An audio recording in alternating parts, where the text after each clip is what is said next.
Anything related with libraries? Anything related with books? Guys, feel free. We have a question here on the left.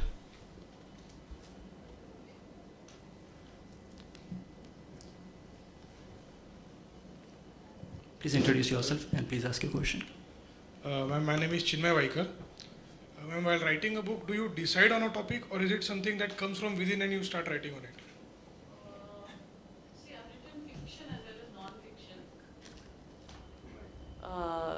I've written fiction as well as non-fiction. So for non-fiction, my two non-fiction books are on parenting. So because I work as a counselor, they came from all that work. So there's broadly but even in that you do make decisions. Like I decided to, both the series, to have something for every letter of the alphabet. A for aggression, B for boundaries, C for something. Just to be sort of playful with the parents who read it. Because children have ABC books, parents of an ABC book for parents. So you do, within non-fiction also make such choices of how you'll present your matter. About the novels, there are many ideas floating in your head. At one stage, there is a central idea. You want to say something, maybe. But in and around that, it's exactly like a what is that thing? The oyster and pearl. Do you know how a pearl is formed? It's a little piece of grit, sand, something, and the oyster keeps on producing things to get rid of it originally, to get rid of that little bit of sand, but the pearl, that material starts forming around it. So there is that little piece of grit which starts your thought. And at some stage you feel it's with you long enough for you to start writing something, maybe even just a short story. I know you have these 140 character things now, like a Twitter novel, you know. So, but a novel is really that is the beginning of a big novel also. The Twitter novel may be an idea or like a haiku poem, which you feel this is it, I don't have more to say on this. But you do sometimes feel that there's a broad theme in your head. Like this book, if you ask me to this book, I would say dysfunctional families was in my head. It's not all about dysfunction, but that was the little grit. How interestingly dysfunctional families can be, and what it does. Does that mean I'm going to write one long, dreary, sad novel about everything going wrong? No, that's just the germ. It's just like the pearl is not about the sand, it's about all the stuff that came out to cover that sand, you know. This book is called The Council of Strangers. It was about how strangers can be very comforting. In fact, I was going to call it The Comfort of Strangers, but that was there on the net in different forms. There were blogs called that, and so I didn't use that. How strangers can be there for each other. And this was because of, I felt just the fun challenge of having a 61-year-old main protagonist. Because I feel in a younger and younger India, older people are becoming suddenly invisible, you know. While I feel, so I felt I want to write something about a very feisty, oldish woman. So that is again just the germ. But a whole lot of other things you start attaching to that story for it to gather dimension. Yeah. I have one question. Sure. What is your take on foreign authors who criticize India and certain factions of India, which I find really unnecessarily at times? So, how would you? Actually, I welcome it. I feel that exoticizing of India, that y'all are great, y'all are Lambun, to me sagay great, to me exotic, and being terribly politically correct. Oh, you're the third world, so we must give you that much rope. Why not? I think now we are all in the same Maidan and people are free to say, you know, say that this doesn't work for me about your country and I want to even write about it. Like don't we feel free to write novels in which Americans come out looking like really horrible people? But not many novels are written by Indian people about other countries. But India is kind of a soft target to many authors in the West.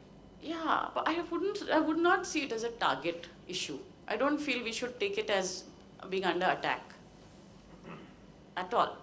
It's the same thing of being completely, two things. One is being very comfortable in your shoes and saying maybe you feel that way. The other thing is having the flexibility to say, oh, is that how we come across to you?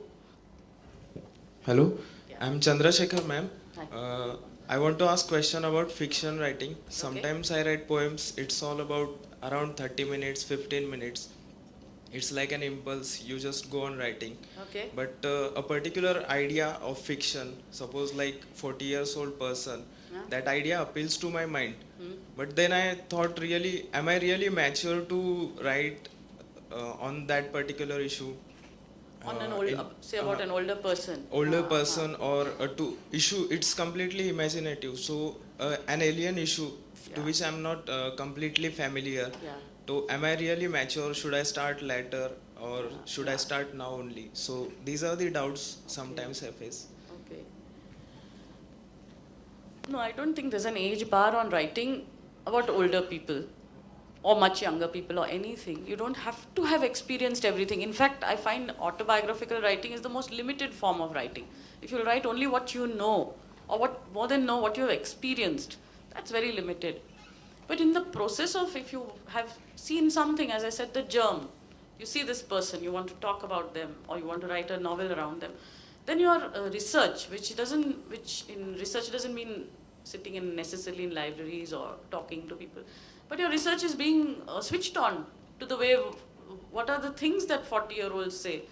Like this lady, and this is 61. Broadly, I need to know what are the preoccupations of a person entering their 60s. I need to broadly be in tune with that to write about it. Or I've included a gunda in this. There's a gunda. I don't know any gunda. But I can imagine, but there are certain things I will check, like the word mandavli. I thought I knew what it meant, but there was some other nuance to it, so I checked with a lawyer friend who works with a lot of gundas. So it doesn't mean I have to have known a gunda to write about him. I can imagine up what he is also. So the answer to the thing is to stay steeped, pickled in your subject, and not want instant, okay, now this should come out perfectly. Start writing stuff about what is happening in this 40-year-old person. You know the serial Friends? Yes. So I was just reading some time back that it has six actors, 6 characters, 6 script writers, and those script writers just remain, that person remains in Phoebe, and that person remains in Joey, and that person remains in Monica. So that even when they're moving around doing their normal day things, part of their writerly self is saying, what would Joey have said about this? How would Joey have responded to this? You can be like that. Part of you will be trailing that 40-year-old around with you if you have him or her in mind. Yeah, somebody had a question. Yeah. Hello, ma'am. I'm Hi. Arjunjit Singh. Hi. Ma'am, actually, I needed seeked an advice. Huh. Many times, what happens is we start writing on something, Okay. and somewhere in midway, either our opinion changes or we tend to come out of that topic. Okay. We are not able to write it, continue it till the end to bring it in. Okay. So, what generally we should practice to bring it to a proper end? Okay. You're talking about fiction or non-fiction? Ma'am, in general. In general, and not necessarily your studies. No, ma'am. Okay, yeah. Because that is your problem. I have no answers. Yeah, it is something all writers contend with. In May last year, almost a year back, I fell in some very ordinary place and broke my ankle very badly. I was in hospital. And sitting there, I thought of a third parenting book. The subject of that would be for parenting issues between older people, your age people and their parents, because this is all 16 and below. And I wrote out a proposal, and my publisher said, yes, do it. And I was so proud of myself. Ek tang toota hai to bhi main proposals bhej rahi hu, etc. I wrote 10 chapters. I wrote 15, what I would think would be the contents, 15 chapters, part of the proposal, sent it. And the first 10 chapters I just wrote, and that is in May of last year. And I thought I'll be done by December, absolutely done. And for some random reason, the last 5 chapters are I have the same question that you asked me, I have it to myself. Why aren't you finishing it? What's happening? So there's again a balance between sometimes just leaving things aside and saying, I'll come back to this.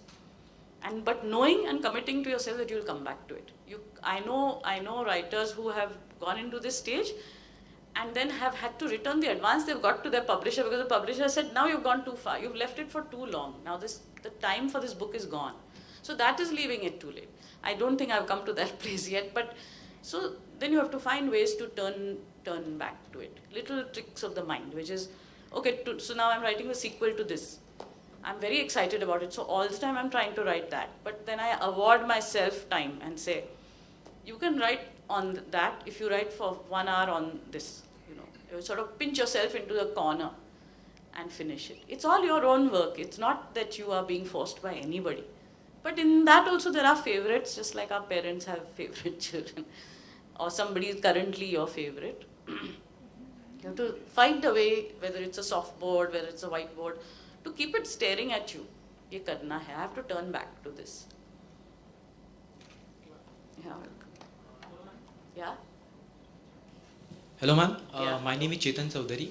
Ma'am, I have 2 questions for you. The first one I have is that basically India has been a very multicultural society. Yeah. But for past few years we've seen that there's been a lot of outrage towards writers about whatever content they've been writing about. People have been offended about it, Yeah. and it hasn't been the case in the past. Yeah. But right now people get offended easily. So my question is that how do writers tackle that, and where do you see creative writing going from here? And my second question to you is that the concept of ebooks that has been hugely popular in the United States, Yeah. and it's slowly catching on into India also. Yeah. And you have a publication house, and where do you see the publication industry as such going, and what are the challenges that ebooks would be giving to physical copies or hard copies as such? Okay, I'll answer the second question first. The nice thing about ebooks, at least in this era, is that there are as many people who read ebooks. The same number also says no ebook for me, print. Equal numbers. So I don't think they are eating into each other's turf yet. See now, I can't. Some of these are simultaneously. They brought out the print version and they brought out the ebook.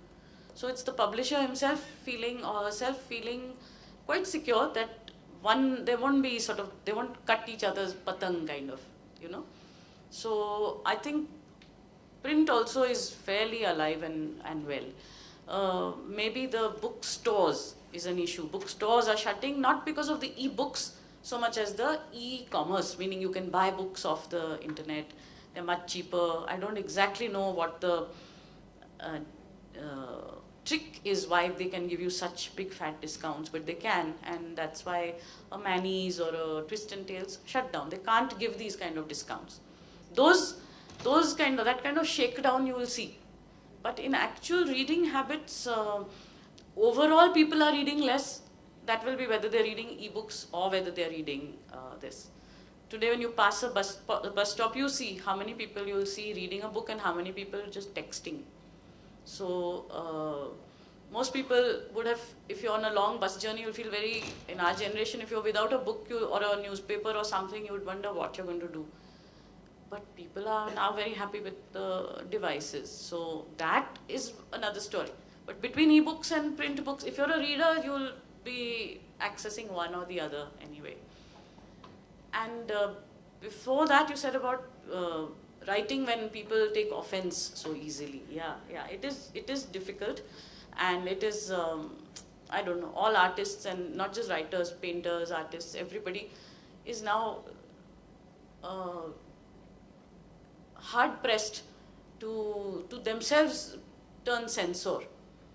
And we already have censors, and there is a distinction made in our society between, say, extreme obscenity or what is the other thing, which is inciting communal passions. There are things in place.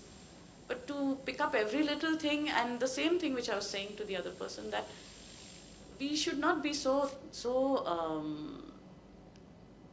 what is it called? Not thin, yeah, thin-skinned.